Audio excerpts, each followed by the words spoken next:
അന്താരാഷ്ട്ര ബഹിരാകാശ നിലയം ISSനെ തകർക്കാൻ നാസ പദ്ധതി. പസഫിക് സമുദ്രത്തിൽ തകർത്തിടാനാണ് പദ്ധതി. ഇതിൽ ആശങ്ക പങ്കുവയ്ക്കുകയാണ് പരിസ്ഥിതി പ്രവർത്തകർ.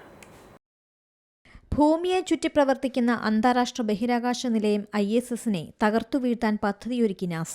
അടുത്ത വർഷങ്ങളിൽ ഭൂമിയുടെ അന്തരീക്ഷത്തിലേക്ക് നിയന്ത്രിതമായി തിരിച്ചെത്തിച്ചാണ് പദ്ധതി ആലോചിക്കുന്നത്.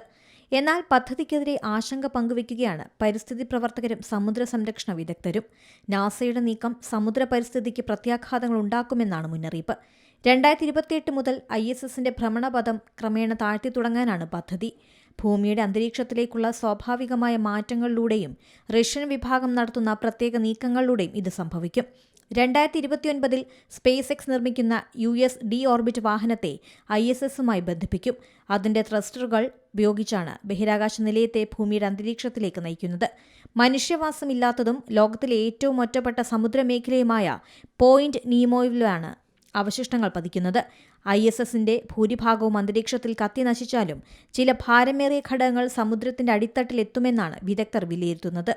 സമുദ്ര ജീവജാലങ്ങൾക്കും ആവാസ വ്യവസ്ഥകൾക്കും ആഘാതമുണ്ടാക്കാനും സാധ്യതയുണ്ട്. ലോകത്തിലെ ഏറ്റവും വലിയ നിയന്ത്രിത ബഹിരാകാശ തിരിച്ചിറക്കലിനായതിനാൽ അന്തരീക്ഷ മലിനീകരണ സാധ്യതകളും പരിശോധിക്കണം. മനുഷ്യരുടെ സുരക്ഷ ഉറപ്പാക്കാൻ ബഹിരാകാശ നിലയത്തിന്റെ നിയന്ത്രിതമായ തിരിച്ചിറക്കം അനിവാര്യമാണ്. International desk C Malayalam news.